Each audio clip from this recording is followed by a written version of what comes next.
hands down the craziest, busiest, and most stressful that I've seen since working here. Hello and welcome to Simply Tax. Based on the title of this episode and the two that came before it, you've probably already figured out that it was, or maybe should I say still is, anything but tax season as usual this year. On the podcast today, I'm excited and honored to wrap up our 3-episode exploration into the tax season not normal with Cari Weston, the Director of Tax Practice and Ethics for the American Institute of Certified Public Accountants. Cari and her team have a front row seat to the challenges and opportunities related to the response to and the impact of the COVID-19 pandemic. And on the podcast today, she draws from her background and practice in serving accounting firms both large and small across the country to share her experience of tax season this year, insights for being future ready and more consultative as a tax accountant, and the reason why you can't go wrong with a degree in accounting. One quick thing before we get to my conversation with Cari. We've heard and are about to hear more great perspectives on the tax season, but I'd like to hear yours as well. Whether you're a business owner, tax accountant, tax attorney, or just someone interested in tax, drop us an email at simplytax@bkd.com and tell us your experience. We may even share it on the podcast. Let's kick things off today by learning more about Cari's role at the AICPA and her background.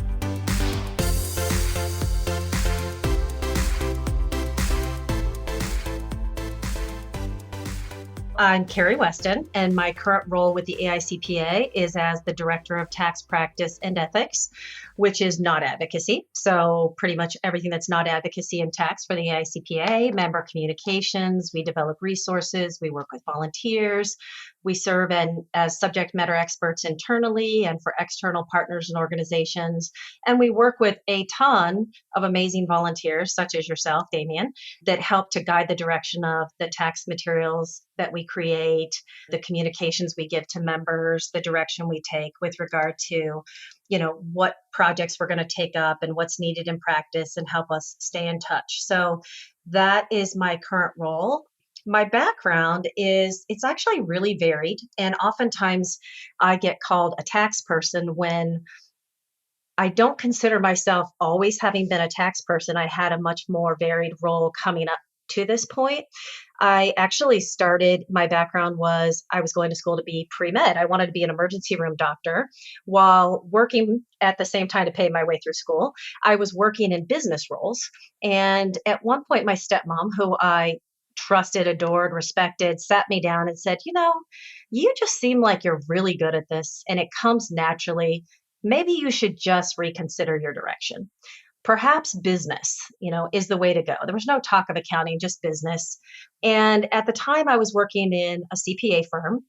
And prior to that, I had worked in an EA's office. And I realized that, I didn't want to let go of my dream of being a doctor, but she was right. She had a point to it. There were some struggles. This was all happening naturally. I kept falling into jobs. And so I ended up first working in tax firms, which I think is where I developed a passion for tax. The EA, we did bookkeeping work, but we also did a lot of tax. She taught me the double entry accounting system, which as a lifelong puzzle lover, I was blown away by. I mean, this is actually a system, a legit system that is so similar to a puzzle. If you find all the pieces, you can actually put them in the right place and you have an answer. It balances, it has to. And so I absolutely loved that to begin with and just threw myself into it.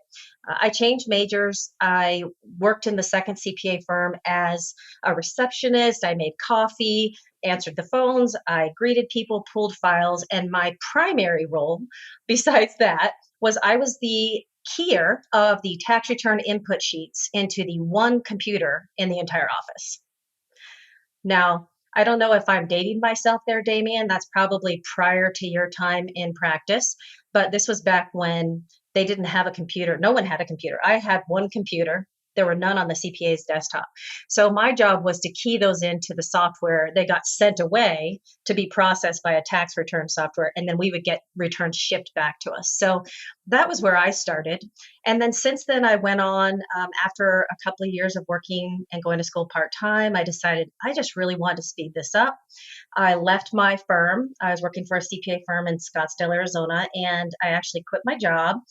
I went and borrowed some money so that I could afford to live, and I enrolled at ASU's College of Business and went to school full-time for 2 years until I got my accounting degree. And I started as an intern in the EY tax practice in Phoenix, where I went on to later get a master's degree in tax. And then I went and worked for a variety of firms before I started my own practice in Austin, Texas in 2006, I believe, and then sold it in 2013 to come work for the AICPA. But what I left out of that, and is why I don't necessarily always see myself as just a tax person, is during that time, I was able to draw upon my previous experience as a bookkeeper, as somebody who I managed the computers and the IT for the small practices I worked in. I was the person they sent to get trained on the modules. This was back in the days when we used the big 5 1/4 floppies and everything was DOS commands. And I just always sort of transitioned into these roles where I could play upon my previous skills in the new role, but to evolve it to something different and something better. So even at EY, I was in the tax compliance department, but they would loan me out to audit and accounting services and send me out to clients when they had to start a new accounting or payroll system, to help them deploy that and train them and set up their processes. And so I've sort of just followed that everywhere I went, including at EY. I was there when they first went to a paperless tax system. It was called ECF. It was a proprietary tool. I was on that rollout team. Later, I was with a firm in Arizona, Henry and Horn. I was on their rollout team. I got to beta test the Sure Prep when we first started outsourcing returns. And really just since then, it's been a combination of accounting, consulting, bookkeeping, system implementation. But tax always stood out to me as the most exciting of those. And that was where I chose to sort of focus my specialty. Well, that's a great background that you've literally done everything in the process. Like you said, even the copying, Right. the all Assembling of it, tax right? returns, all of it. Yes. One of my internships that I had, that because I kind of took a little bit of a non-direct background to end up in the tax profession as well. Yeah, That I did the assembly for a season, and I have to tell you, like, I learned so much from doing that, you do. that it helped me. They're just giving the full range of the experience from, literally what is going to go to the client, right? And what hmm they're going to see and how the government's going to see it. And I don't know, yeah, tremendously helpful. So, I mean, it sounds like that's definitely helped you throughout your career and given you the different perspective. And like you said, the accounting, the putting the pieces together. I mean, so given that, maybe just we'll sneak in a little advice tip here, maybe for those that Sure. are starting out in the profession, or maybe they're in school and they're thinking about this accounting thing and maybe the tax thing. What advice would you give, I guess, along those lines? The first thing I would say is that you can absolutely not go wrong with an accounting degree. So if you are at all thinking about going into business of any kind, or even if you're somebody who's uncertain about your major, consider accounting. And I'm not saying that because I work for the AICPA. I'm saying that as somebody who was terrible in math, horrible. My first college class I had to take in math was remedial math so that I could be caught up enough to take the most basic college level course of math. That's how bad I was. When people pass around the check, they go, "Hey, Cari, you do the math and divide this up." And it's like, are you kidding me? If there's not a 10 key in front of me, I can't do that math in my head. So, there's a misconception that accountants have to be good at math or that they're a certain kind of person. Well, Damien, you've met me. I'm not that person. So no one would ever confuse me with an accountant except I am one, right? And I think that there are more of us out there now. So, you don't have to have an introverted personality. You don't have to like math. If you like to solve puzzles, if you like to put things together and have them make sense, if you like to help people. So for me, that was key. I've always had a desire to help people. And that has been the absolute favorite part of my job in every phase, has been the people who I touched, the people who I could take something really complex and I could convey it to them in a manner that I could tell they understood. And I got that feedback, back. And so I always considered that, if someone's a student and let's say that they don't know what they want to go into, and they know they don't want to be a tax accountant, they don't even want to be an accountant per se, but what if they want to be an entrepreneur, right? What if they want to go into marketing? What if they want to go into sales? Every single one of those jobs is spoken with the language of business, whether they realize it or not. And accounting is the language of business. You will never not use that even if you go into a completely unrelated field. Let's say I decide I want to be a forest ranger and they put me out at a park. They might give me an expense account to manage, or what about a zoo? And I've got to figure out how to feed the animals and, how much water and food it's going to take. And, how do I calculate, the overhead of this place? And do I have enough staff? And I feel like I know accounting answers all those questions, but you just don't have to look at it as I'm going to do someone's books or I'm going to do tax returns, right? Go be an accountant for sports stars or movies and industry. There's so many ways to take it.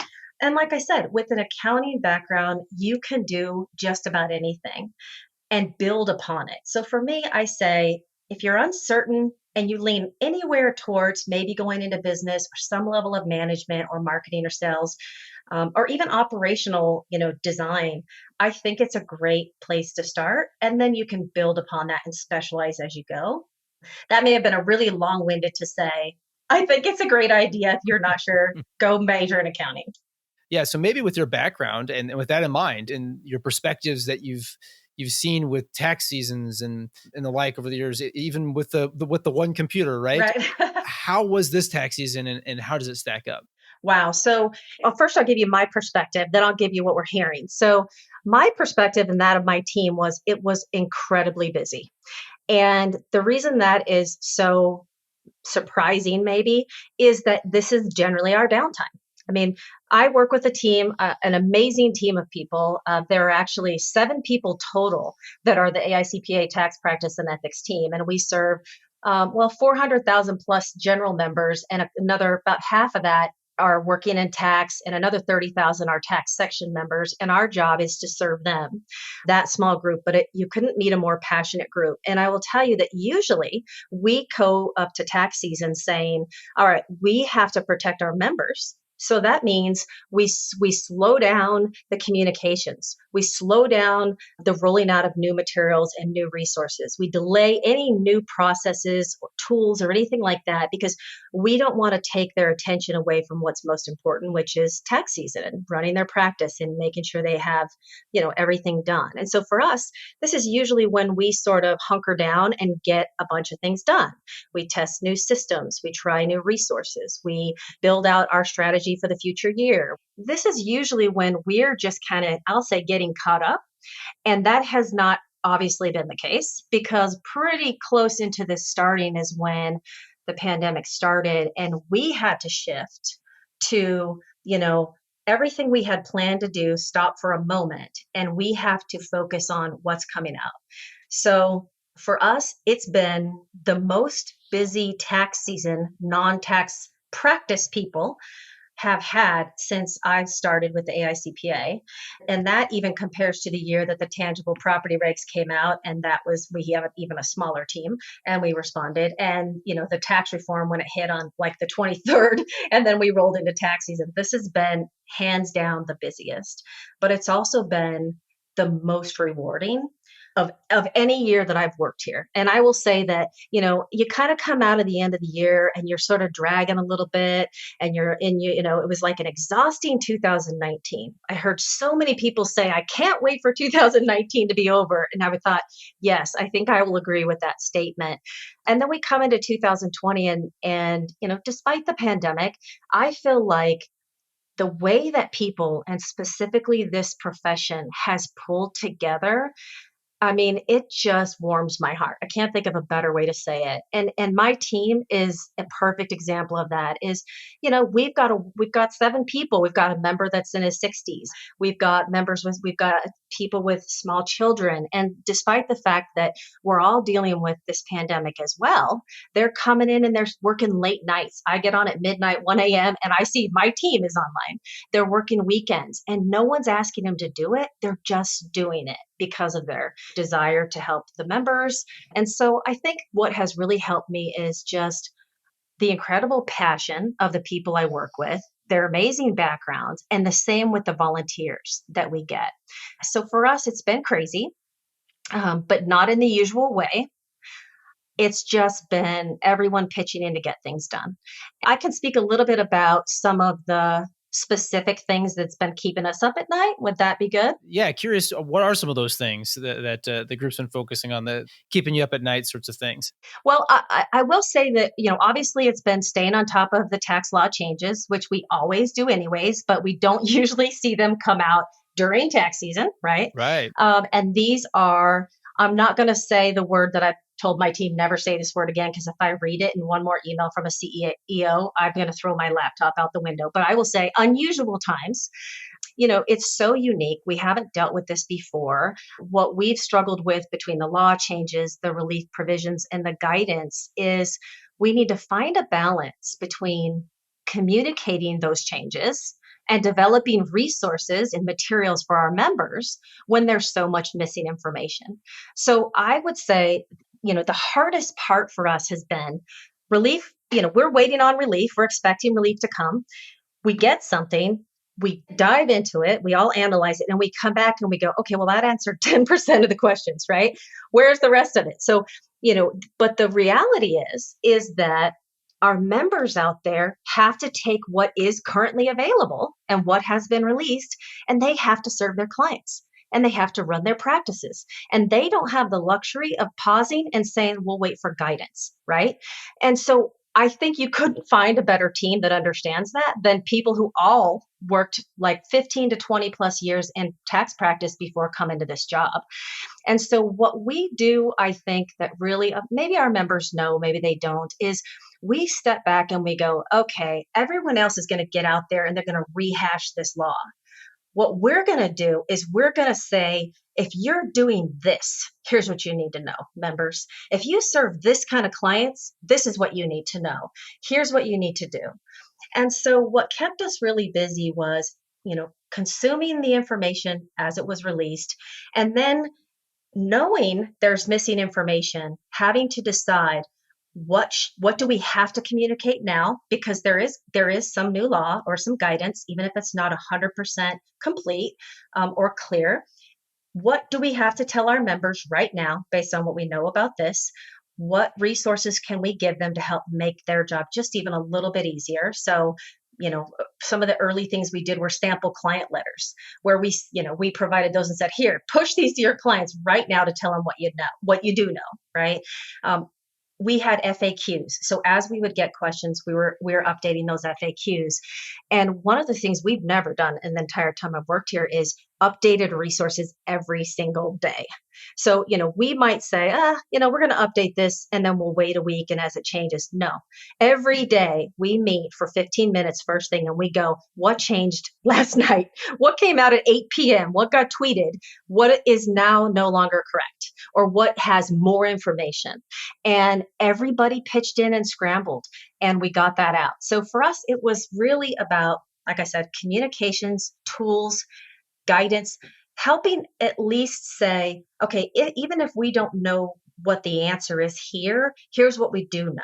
And you're not crazy, practitioner, the answer hasn't been given yet. I think a lot of times what we hear from our members is, especially smaller firms, they just want to know that they aren't alone. They want to know that they just read that guidance and they don't feel like they're entirely clear on what it said, and want to make sure that they aren't alone in that. And that's oftentimes what we will do is say, we read this too. Here's what we read this to believe. Here's the resources based on that information. Tomorrow, it probably will be something different. And so just rolling with that when that has generally never been the way that we operate. So staying on top of that, supporting our organization in supporting the profession. Our advocacy team, which we're closely connected to, especially me, I used to be on that team and I'm here in DC, they were out there in advance of this starting, going to Treasury, IRS, Congress, and going, you need to have relief for our members, right? Our members in practice need help. They need these things. And we started pitching things very early on and asking for them. And we haven't stopped. They have not stopped. Every day they're doing the same thing. Some of it you see out in the press and public, and some of it you don't. A lot of it is phone calls and emails and reaching out to connections to say, please help our members in practice, and this is what we need. And honestly, it's in supporting them as well. I mean, some of what we've done, our advocacy team is, and you see this in our comment letters, is we'll say, you're missing these answers. to these questions. Here's what we think they are, right? So we're trying to just make it a little easier on those in Treasury that are writing those regs as well and issuing the guidance is, as CPAs, we love the details. We got into it. Here's what's missing. Here's where we think you meant to say. I hope that helps, right? And so really it's been all over the board. It's been a lot about communicating the changes, what's missing, and then creating resources where we can to help our members. I know a lot of that input in the direction that you have and the approach comes from firms and those in the profession and Yes. the members. Could you talk a little bit about what you're hearing and seeing from members and from firms? It's been a little bit all over the board, which is not uncommon because we serve the members that are a single person who does everything from A to Z by himself or herself to the major firms, the big four firms, right? Our membership spans that whole group. And so when we look at materials and our team specifically, our strategic priority is information comes in, we filter that for the noise. I know that's being used a lot now, but that's one of our models is we filter the noise and we go, what does this group of members need to know? What does this group of members need to know? What is this group? And then we'll look at, okay, these groups we think their needs are being met either internally with their firm or their needs are not being met at all. And so what we're hearing from, initially from the larger firms, they were less impacted. And I think it's because they were similar to you in a larger firm is they were set up to work remotely. And that is a luxury that some of these small practitioners don't have. And we would hear from a variety of members. We heard from members who said, we're absolutely not impacted by this. It's business as usual. Everybody's got laptops. We've got, VPN and portals, and we're fully cloud-based, and we're not going to be impacted. And then the very next person we would talk to would say, every person on my team has small children, and they're all at home, and they're trying to work, and they're taking care of their kids, so we really heard it all across the board in the beginning. And the way we looked at it was the small and mid-sized firms were the most impacted. They needed the most assistance with the technical guidance because they didn't have the peers to walk down the hall and bounce things off of. They didn't have technical experts across every state and in other countries. And so just evaluating the guidance has been very difficult for them. So on top of the fact that, that they had issues with clients getting them information, not everyone was set up from an operational standpoint to just have their staff start working remotely, from day one to day two, make that switch. So how to get that set up when you're not already in place. And we really saw as tax season went on, more and more members that were, I hate to use the word stressed, but maybe overwhelmed with everything that was happening. So as I mentioned, my team, they have little kids, they're dealing with the pandemic. Well, our members are dealing with that on top of the fact that it's their busiest season of the year. Imagine when you're waiting on guidance in any other tax season, it's stressful, but usually it's maybe one or two little things, right? That just hasn't been decided or some extender that we're waiting on, or, in previous years when there's been a disaster, maybe they're going to allow for retroactive, contributions, current contributions to retroactive, things of that nature. That's one thing. This was kind of everything. In my entire 25 plus year career, there's never been a delay of tax season. And I was led to believe it would never happen. And it happened this year.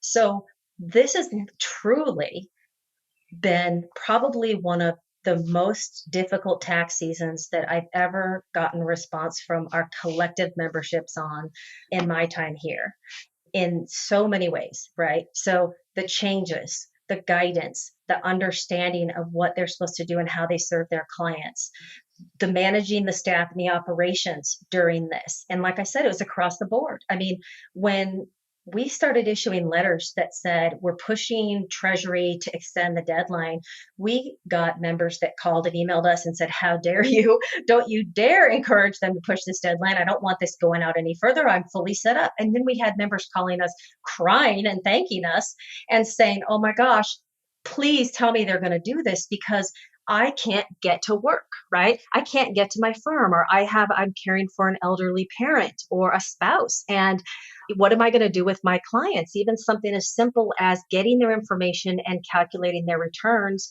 I can't do right now in the manner I'm used to. it was really, like I said, I know that's crazy, but it was so varied, Damien.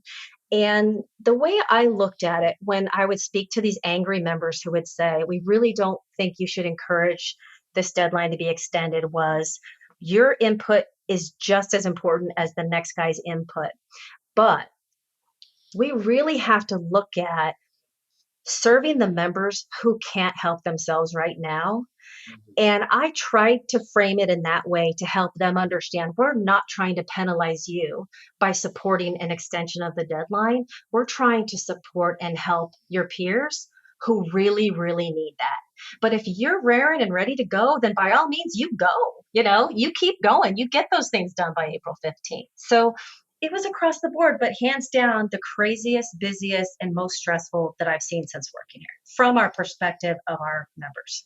And that is interesting. Like you said, I know the membership base can be so diverse in terms of size and focus, and obviously I would think in this situation geography It plays does. a big role, just in terms of how the pandemic's been affecting things and the local Hmm. market and so forth. But speaking from my perspective, we kind of flipped the switch, and not that it was entirely a clean flip, and being able to just go 100% remote, but we're able to do that. But I know, because I've talked to other members, I guess I'll say, in the of the AICPA, and kind of what that experience is like for them. And I know that's something that you have been sort of championing, is kind of being future ready Right. and preparing for the firm of the future, Hmm. and what that might look like. So what advice you would say, or maybe what you would say of that advice and that take in light of the situation, maybe how that came into play here?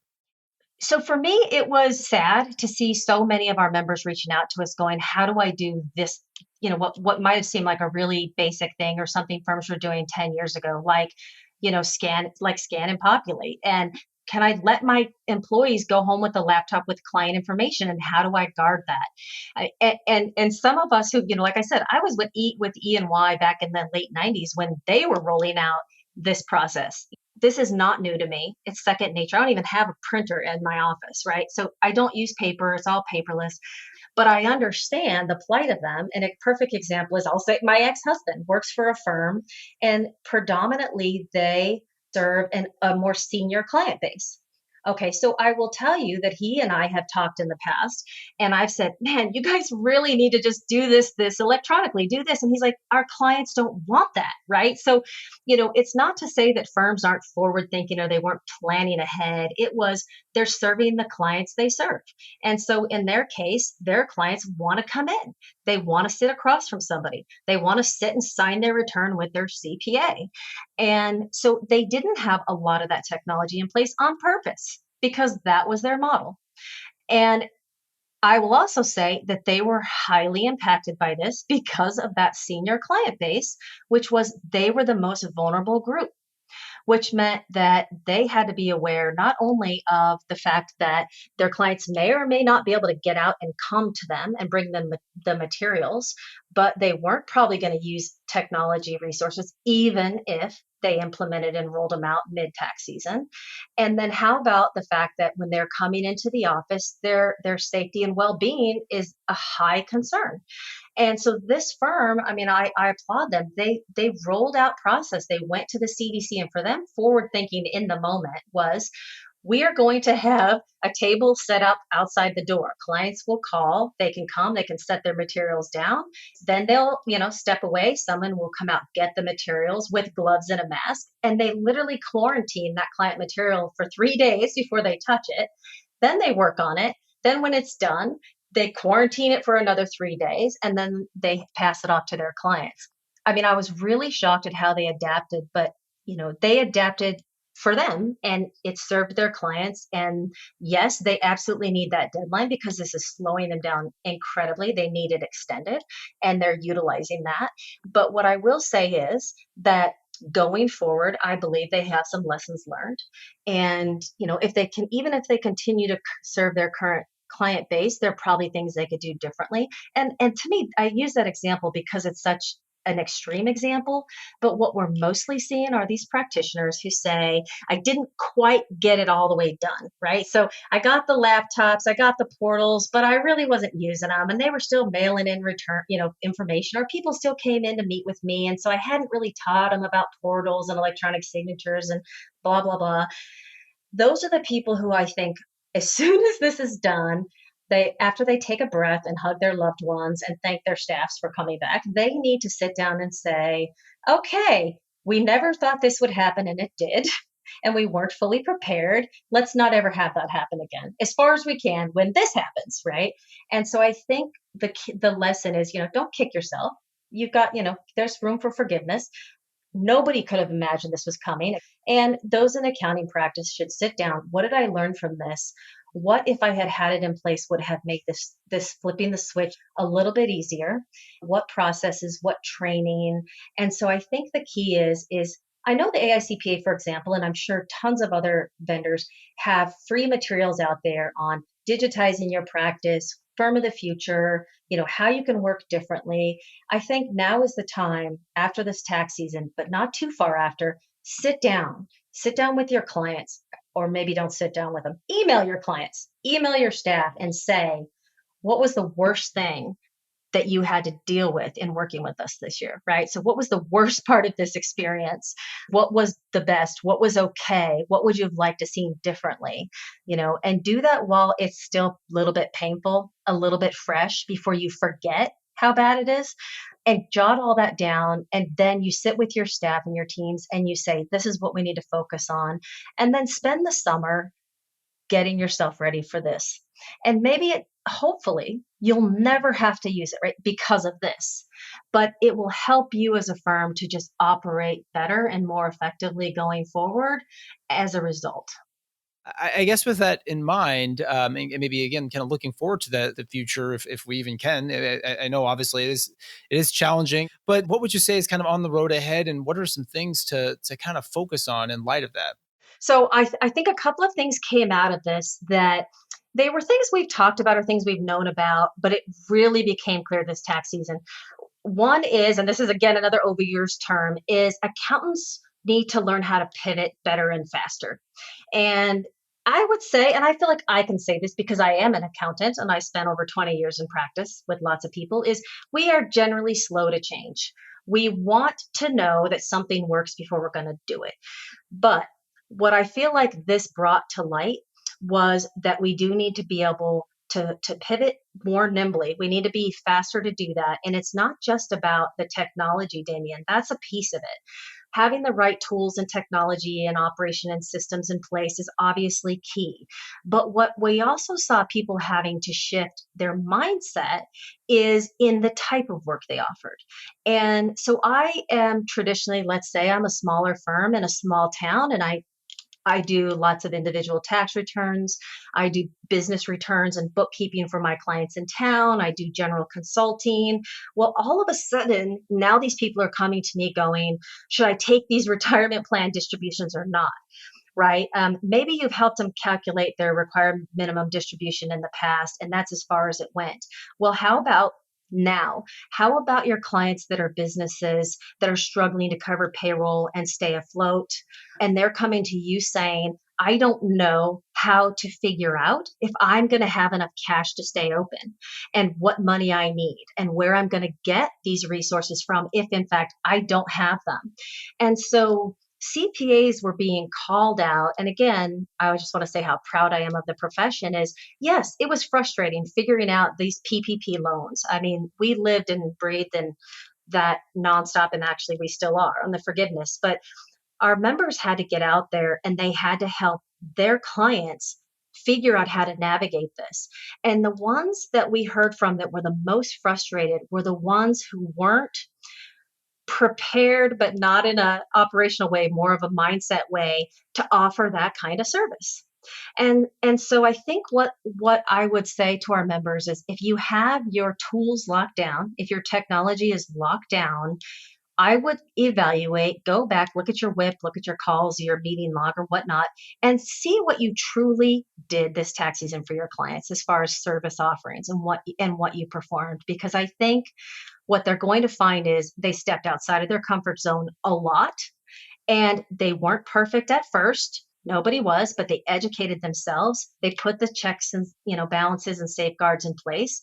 They got help when they needed it, and they learned and they established a new service offering because their clients needed it. And those value added service, that additional advisory, that financial planning, if I'll say that, even, I know a lot of people think financial planning, that means someone tells me how to balance my portfolio. No, it means you have the farming business of it, a lot of farming businesses in a small rural community, and they don't know if their cash is going to carry them to next season.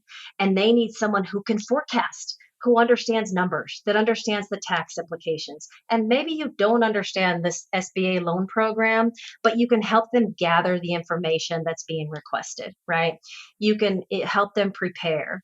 And so for me, I think I would love to see people step out and not only evaluate what technology and systems did I not have in place, but what services was I not prepared to offer, or I had been reluctant to offer, and I either passed on them and my clients either didn't get the help they needed, they figured it out themselves, or they went somewhere else, that I really should have, as their most trusted advisor, done for them.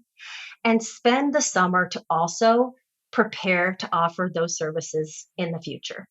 It doesn't mean you have to be an expert, right? I mean, I never would have called myself a financial planner, but I did a lot of cash flow analysis and business analysis. I worked with a lot of startup companies in getting funding and, investments and setting up payroll and helping them with budgeting and cash flow and forecasts.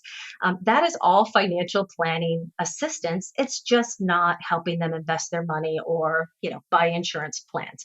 But guess what, Damien? I knew really good people who did that piece.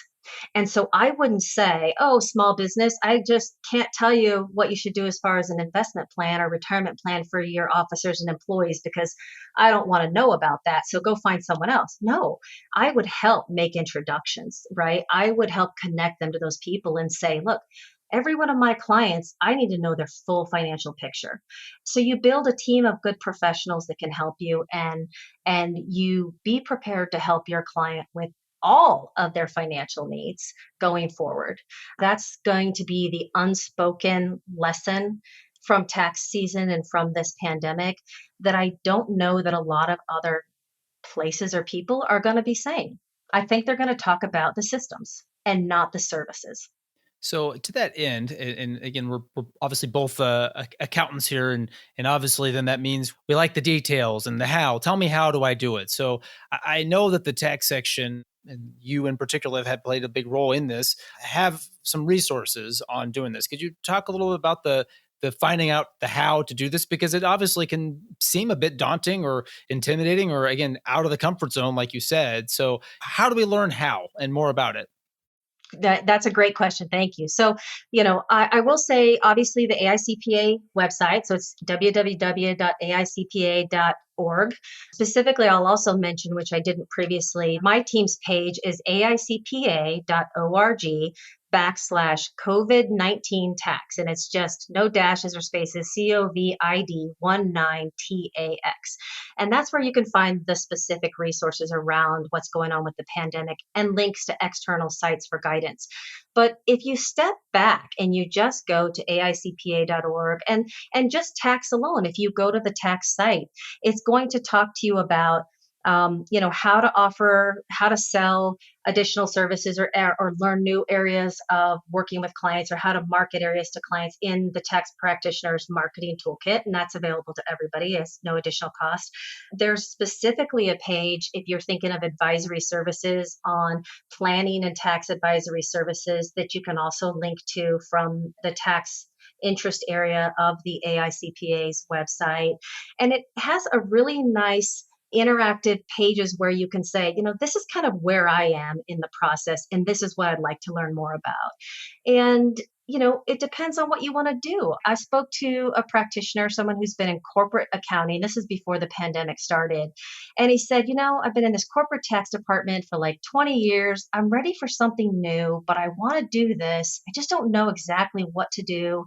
I think I want to do consulting and tax planning. Should I go get a master's degree? Should I go get a CFP? Should I go get a PFS? What should I do? And I said, let's talk. And I ended up calling him. We talked and had a great conversation. And one of the things I said was, you have the education from the college now. I wouldn't necessarily, in his case, go get another degree because he doesn't really know what he wants to do yet. So I suggested he start with some free learning and then maybe he pursue a certificate program in an area that is of interest to him. So I think a good way to start is go look and see what training's available in the areas you think you want to work. Go take some of that training. The AICPA has it. Lots of other organizations have it. The AICPA has, you could decide you want to be a PFP, of personal financial planning. You can go through the certificate program that they offer. It's another area of the AICPA, but there's a certain number of courses you take. Each course you complete and pass the test, you get a certificate. If you complete that entire training, you're now qualified to receive the PFS credential, which is the personal financial specialist credential, which is the equivalent of the CFP. The only difference is you have to be a CPA to hold it. But you could literally walk out of that I'm going to go on a quest for knowledge, and now you're a credentialed professional. So I think that's a great way to start. I love these certificate programs. And like I said, just peruse the site. It could be that you want to go into forensics. You want to go into fraud.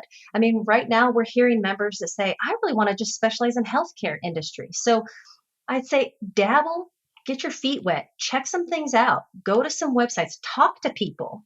And then, for me, it's about find out what feels fun and interesting to you and where you want to consume more knowledge.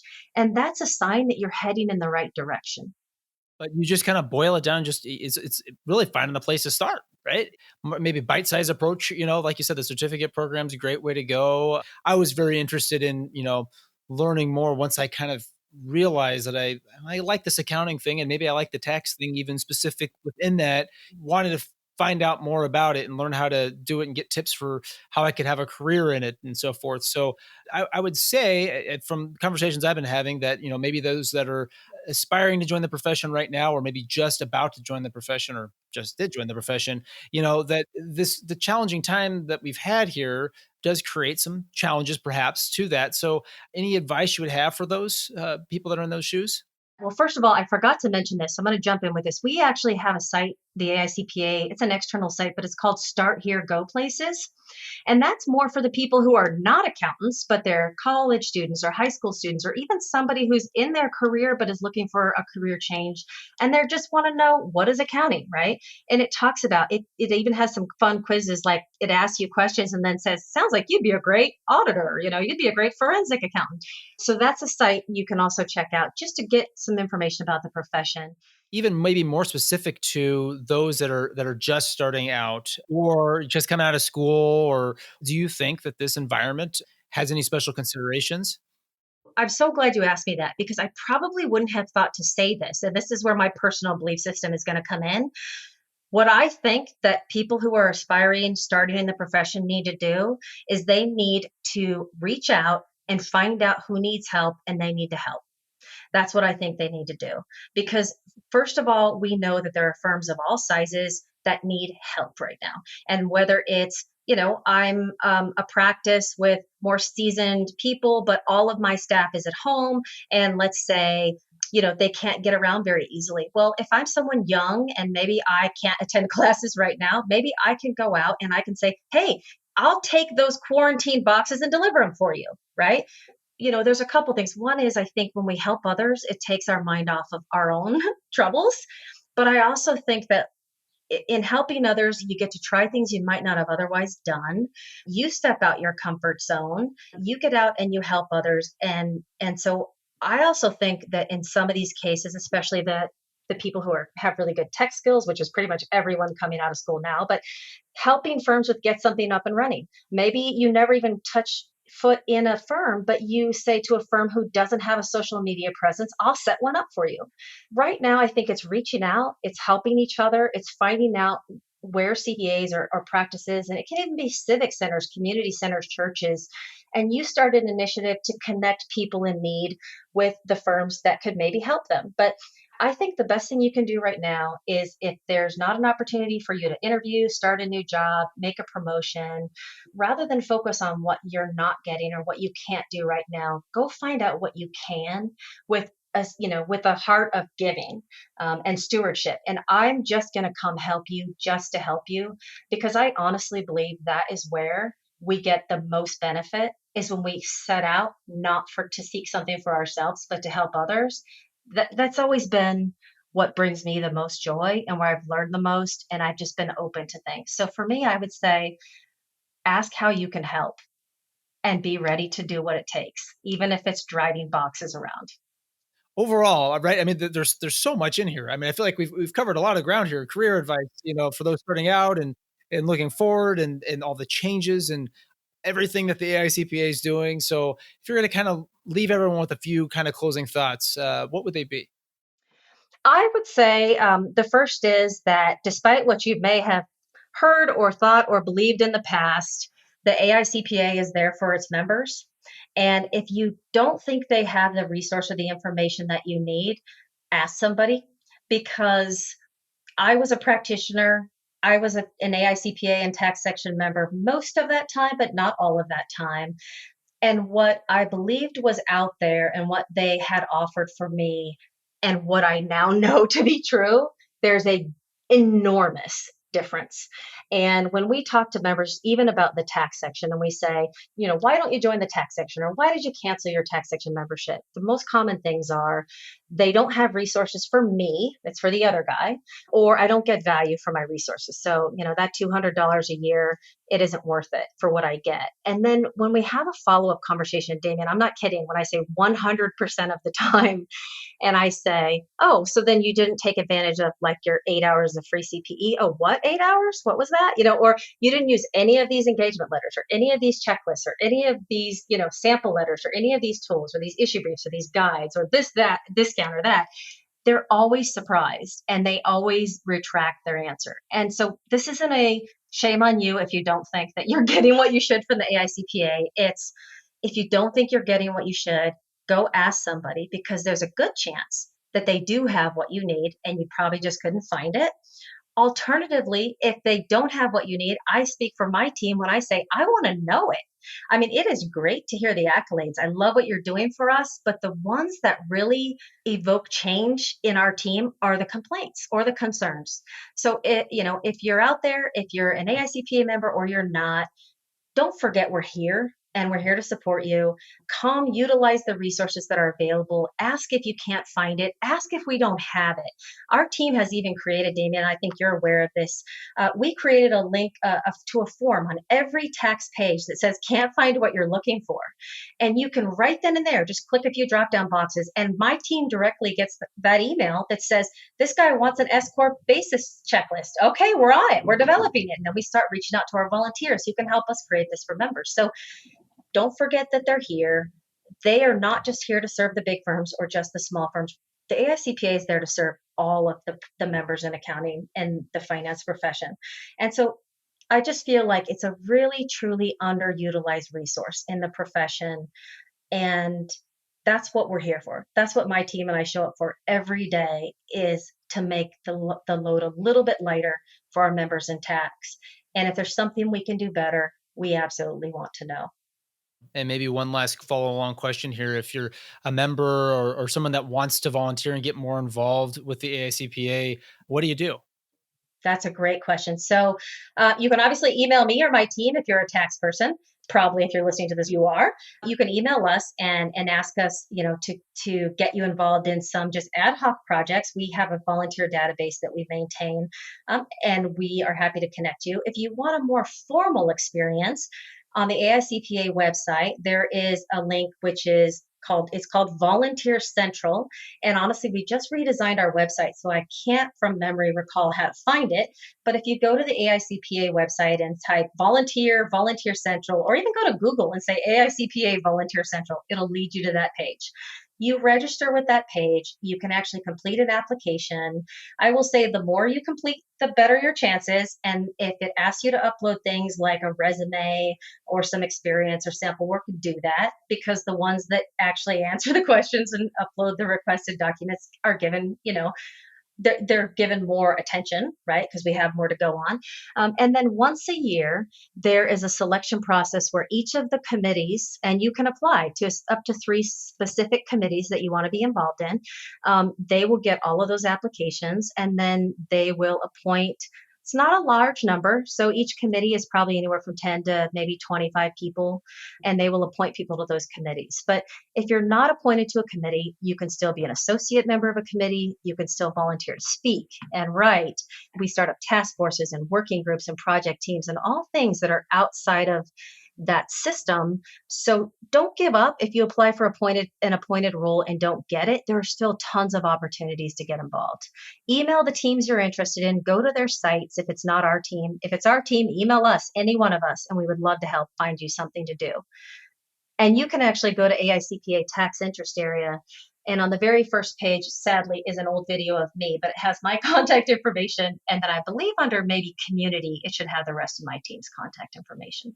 Well, that's great. Well, yeah, thank you for that. We'll include some links to the show notes there as well to kind of direct people to it. But well, this was great. I really enjoyed this conversation. I enjoy all of our conversations whenever we have a chance to talk. And thank you for taking the time, because I know you have a lot on your plate. Even just hearing you talk about it, I gain even further appreciation for it. So yeah, thank you again, and I appreciate it. Well, thank you, and I appreciate you bringing us out and giving me an opportunity to chat. I love your podcast.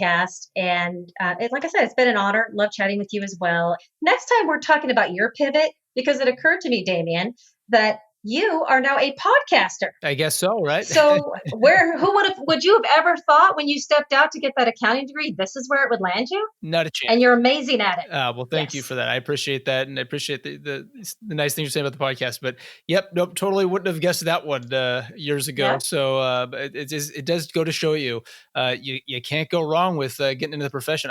I can't actually say that I even studied accounting, because that was sort of my pivot. Was I was a music major is my undergrad. Oh, that's a huge pivot. I took a whole bunch of pivot. I took a pivot there, and but I always say, if you're working in accounting, can't go wrong. And it even, I guess you can say, it even leads to being a podcast host sometimes. Love it. Thanks, Cari. I'd like to invite you to learn more about Cari and the AICPA in the show notes of this episode, which are available at bkd.com/simplytax. And don't forget to drop us an email at simplytax@bkd.com and let us know how your tax season went. I'd also really appreciate it, as always, if you would leave us a rating and review out on Apple Podcasts or wherever you get your podcasts to let us know what you think of the podcast. And lastly, please connect with me on social media. You can find me out on Twitter, where I tweet about tax at Damien Martin CPA, on Instagram, where I post about my life at the intersection of tax and being a dad at TaxDad, on YouTube by subscribing to our Simply Tax YouTube channel, and out on LinkedIn. I'm Damien Martin. Thank you for listening. The information contained in this episode of Simply Tax is based on data available as of the date of its release.